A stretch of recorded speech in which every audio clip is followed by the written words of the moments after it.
On the news, fire kills 17 children, injures 16 others in Zamfara Islamic School. Tinubu increases 2025 budget to 54.2 trillion naira.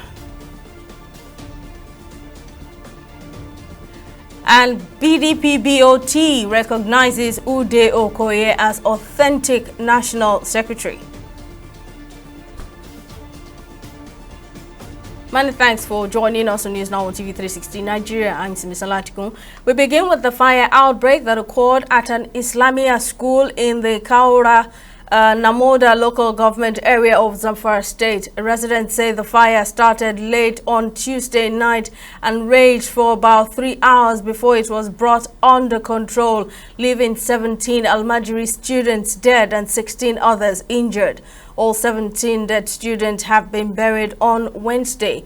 The chairperson of the Kaura Namoda local government, Manir Haidara, who confirmed the incident, said investigations are ongoing to determine the cause of the fire.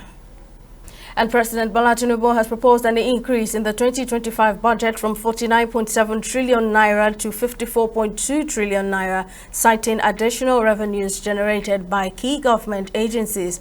The president's request was contained in a letter read by the Senate President Godswill Akpabio during plenary on Wednesday. Following the announcement, the Senate President has referred the president's request to the Senate Committee on Appropriations for urgent consideration.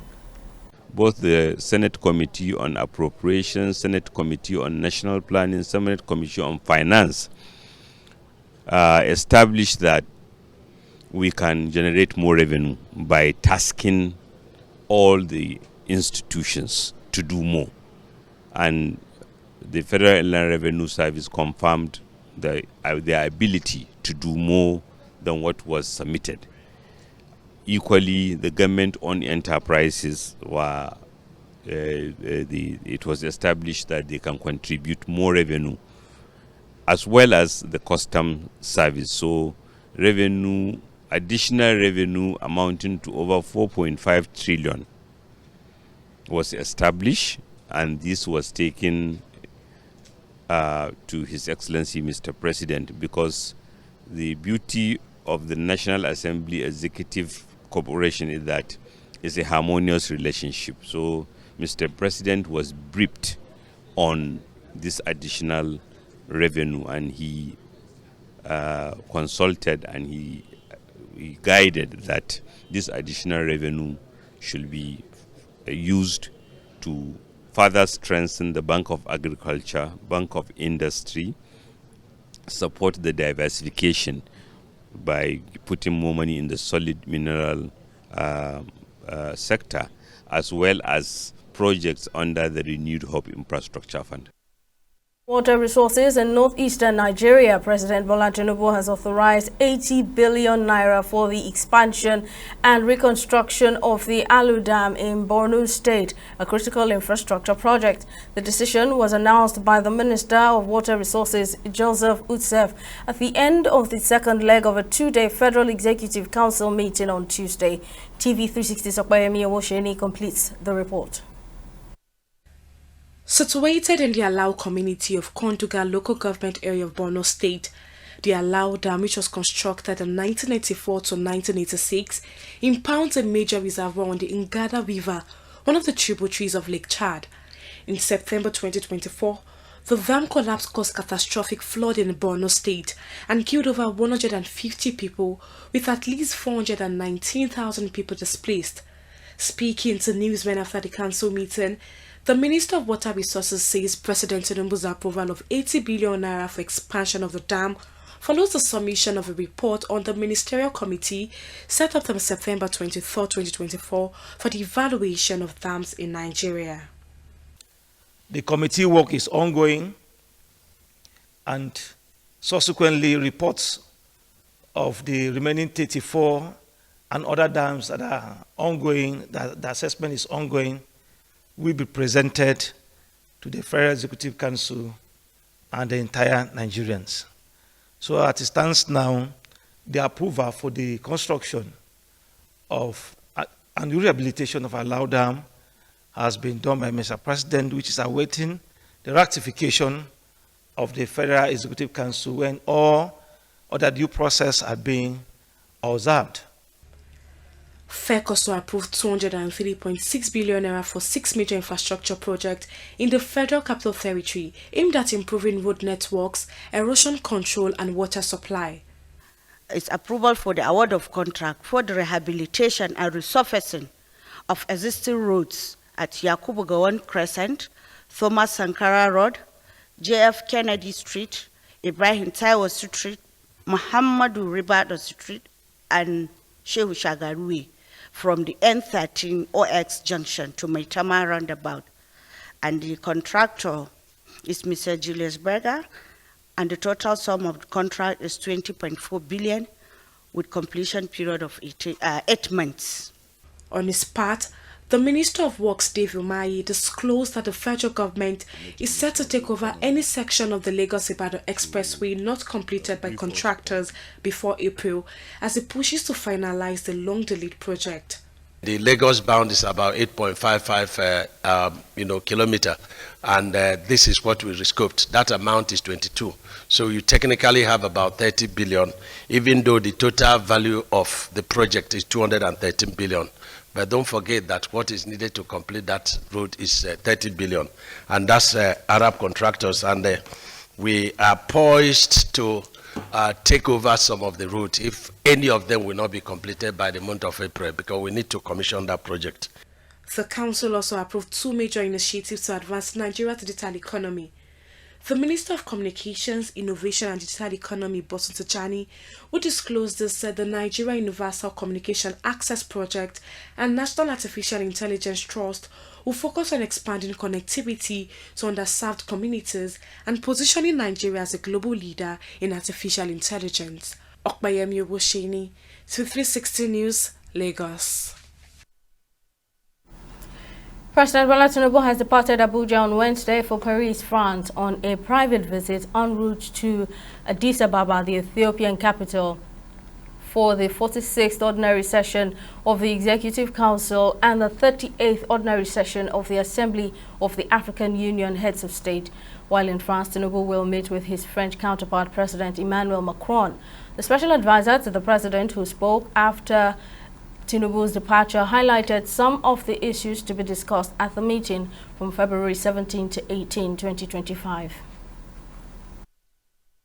Yeah, of course, you know that the African Union is the foremost continental body for Africa, of which Nigeria is a major key player. And of course, our president is a very powerful voice for the African Union.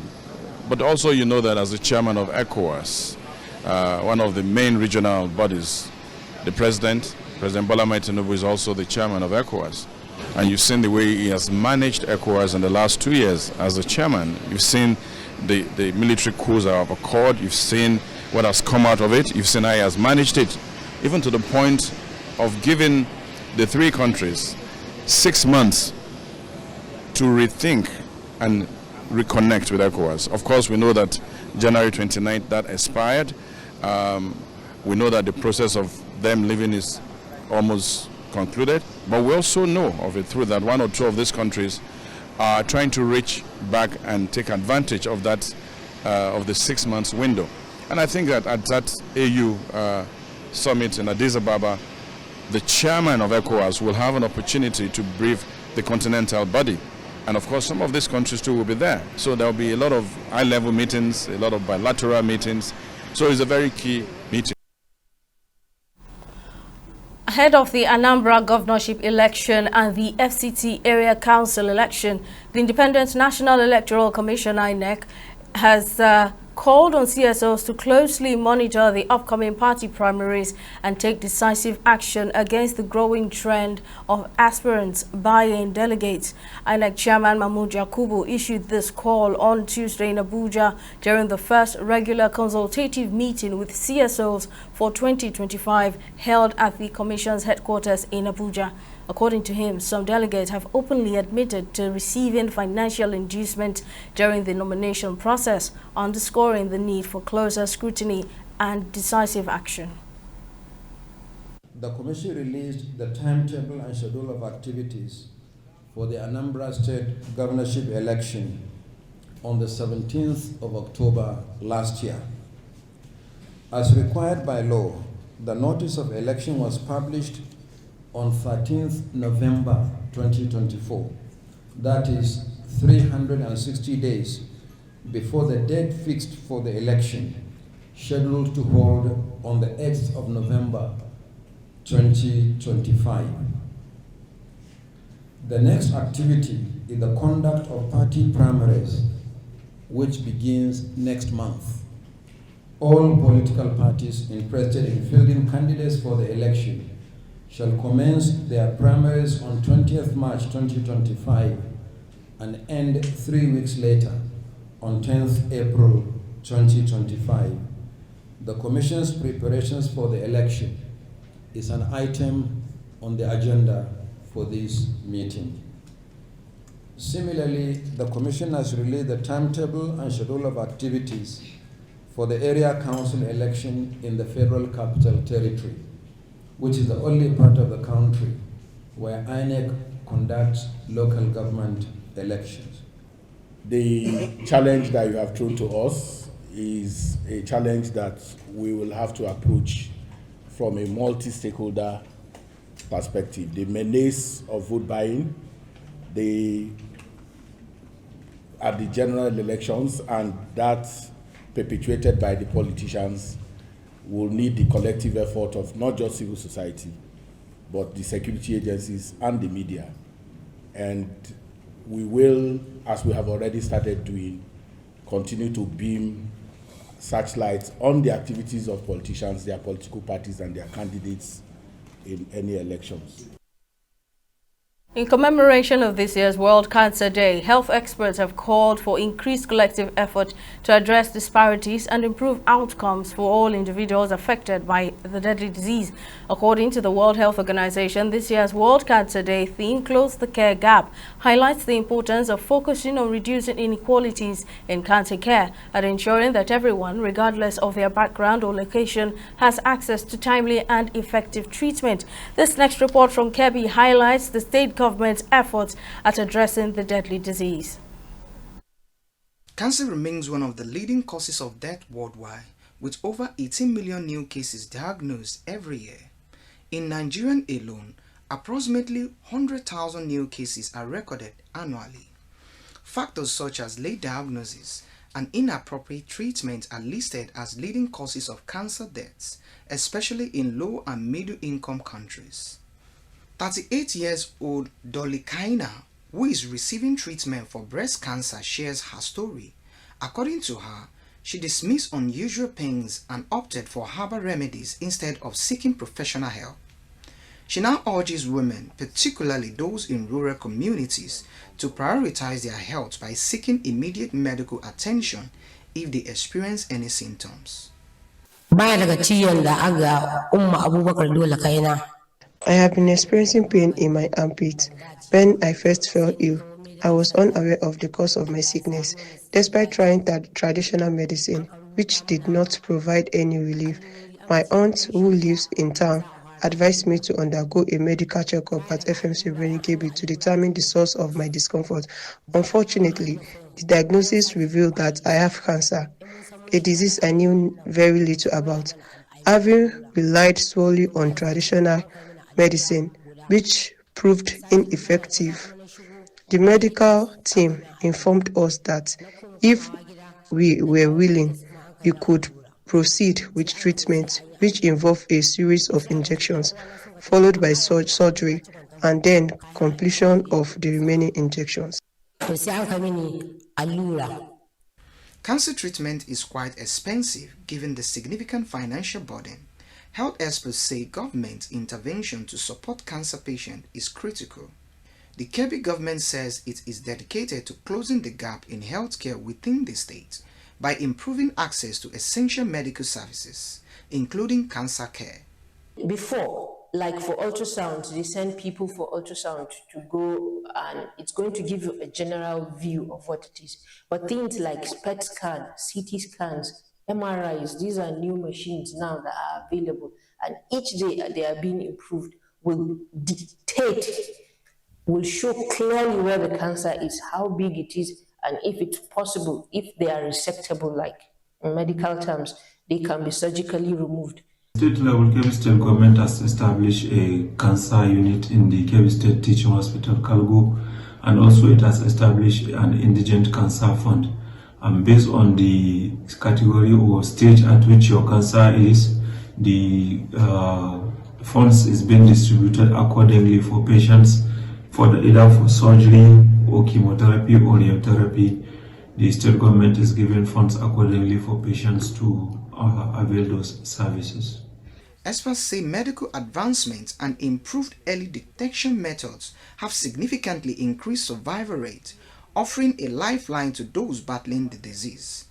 The World Health Organization stressed the need for increased sensitization and accessible treatment toward a future where cancer is no longer a widespread burden.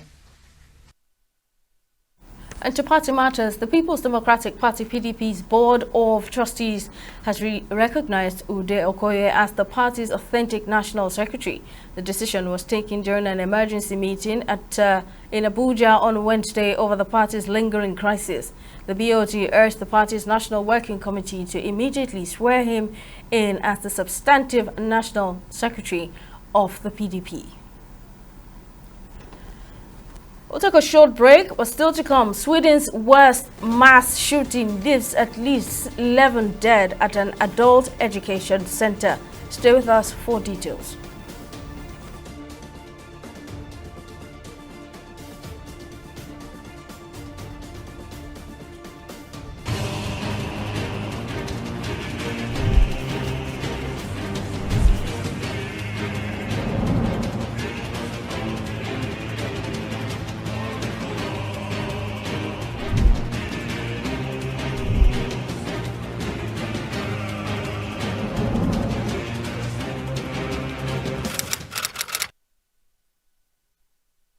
In the last 3 years, we have built a multi-purpose center, which is the envy of all in our constituency.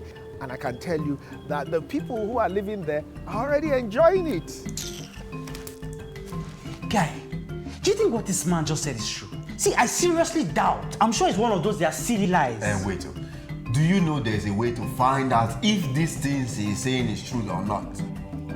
This is the Construct app. It gives people like us a sure way to track implementation of constituency projects. It gives valid and verified information on location of projects, amounts allocated, amount funded, the level of job done, and even the profiles of concerned legislators. You and I can post directly on this app. Are you serious? This is the Go-To app if you want to know how our Commonwealth is being expanded by the government. Wow. Let's even see if what this man said is true. Show me. The Construct app is developed by Other People Nigeria with support from USAID and is available on both Google Play Store and Apple Store. And it's true. Of course, I told you.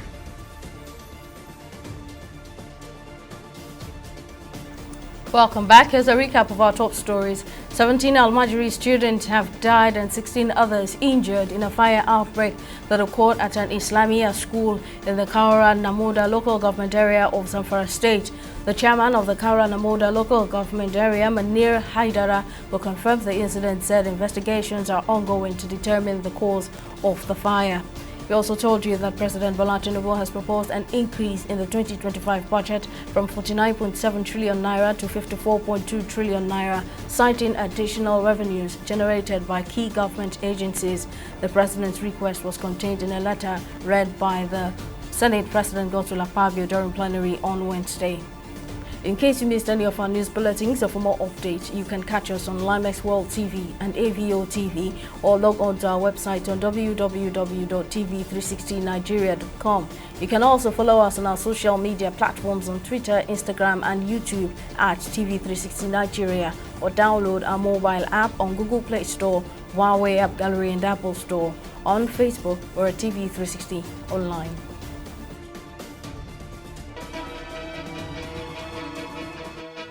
Opinions are free, facts are sacred, but truth is universal.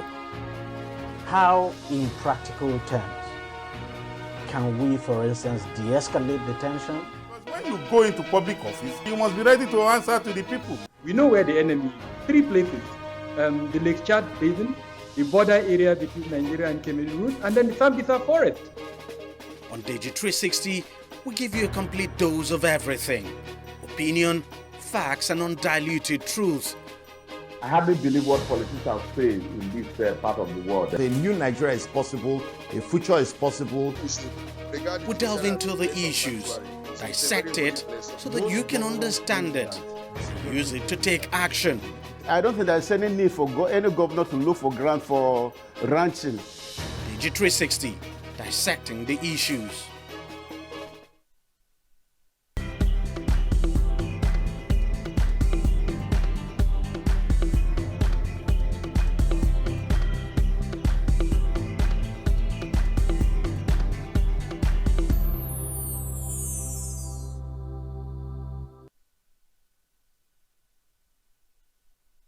For more stories on business, Tamilore Akinkwoliye has the latest. What's happening, Tamilore? Thank you, Simi. Ellen, welcome to Business News. Now, the Federal Executive Council (FEC) has approved the issuance of a 758 billion naira bond to clear pension arrears for retirees.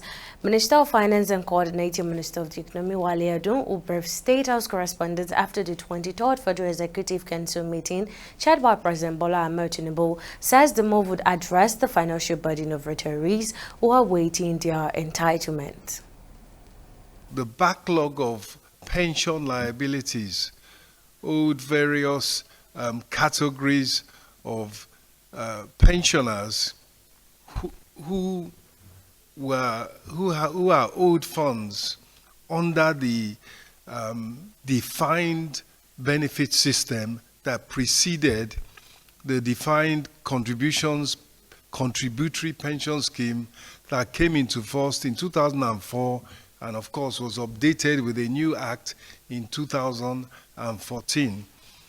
There were some accrued liabilities which were building up over time. So for example, someone who was on a defined benefit scheme yet to retire would need a top-up of their contributions or the amount due to them every time that there was a wage increase, every 5 years or so. So these liabilities are built up to a point where it was not going to be easy to pay them down on an ongoing basis. And so to clean up that important area and to give people their right, which is payment of their pension liabilities as and when due, the government has put in place an approval for Debt Management Office to raise 758 billion naira that will pay down all these liabilities and, of course, be a tremendous relief to the beneficiaries. Still on business, Dangote Petroleum Refinery and Petrochemicals, with the Federal Competition and Consumer Protection Commission, FCCPC, have taken opposing legal positions regarding the former's 100 billion naira import license lawsuit and allegations of monopoly in the oil and gas sector. This is according to counter affidavits and associated court document exclusively seen and reviewed amidst the refinery suit. The pending suit seeks to void import licenses issued to some Nigerian oil companies by the Nigerian Midstream and Downstream Petroleum Regulatory Authority. We'll go on a short break here and be back with stock market reports.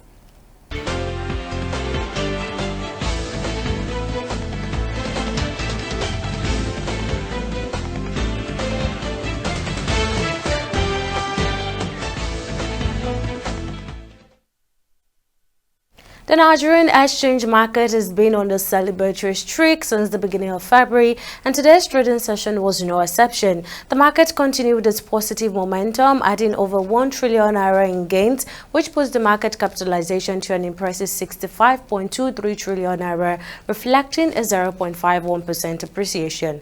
This growth was driven by strong performances across various equities and industries. Now, leading the gainers chart was Guinea Insurance with a remarkable 10% increase in share price price, closing at 0.88 kobo per share. It was closely followed by Eternal, which posted a 9.96 gain. Now, overall, 126 listed equities participated in today's trading section, with 37 gainers and 21 losers emerging. The NGX recorded a total of 1 billion naira volumes of shares traded in 15,080 deals, amounting to a market value of 28 billion naira. Now, when compared to the previous trading day, which is Tuesday, February 4th, today's figure shows impressive growth with 124% increase in trading volume, 45% improvement in turnover, and 3% rise in the number of deals. On the global front, it is also a day of gains for our select global stocks. Notably, the UK FTSE ended the day in the green, finally joining the positive momentum seen across all other global markets. The index reported from its previous bearish run to close on a high note at 0.44%. In the foreign exchange market, the Naira experienced one of the strongest recoveries in recent months. At the black market, the Naira is trading at 1,590 Naira to the dollar, 1,990 Naira to the British pound, and 1,640 Naira to the euros. And that wraps up our business and stock market report. Over to you, Simi, for the rest of the news. Thank you very much, Tamilore. And on the foreign scene, Sweden's worst mass shooting has left at least 11 people dead, including the gunman, and at least 5 seriously wounded at an adult education center west of Stockholm. According to police authorities, the suspected gunman shot himself after his attack. Sweden's Prime Minister Ulf Kristersson has described the incident as the worst mass shooting in the country's history. Meanwhile, President Donald Trump has signed an executive order that will withdraw the United States from the United Nations Human Rights Council. The order would also withdraw the U.S. from the UN's Relief and Works Agency for Palestine refugees in the Near East. While signing the order on Tuesday, Trump also instructed a review of American involvement in UNESCO, adding that the UN needs to be fair to countries that deserve fairness. And in sports, the Super Eagles of Nigeria will match up with the Amavubi of Rwanda in the 2026 FIFA World Cup qualifying match day 5 encounter on Friday, March 21, slated to take place at Kigali's Amahoro Stadium. Afterward, the three-time African champions will face the Warriors of Zimbabwe 5 days later at the Godswill Akpabio International Stadium in Uyo. Meanwhile, the Super Eagles are yet to record a win in the qualifying series with 3 draws and 1 defeat from 4 games. The Super Eagles occupy 5th position in Group C with 3 points, 4 points adrift of joint leaders Benin Republic, South Africa and Rwanda.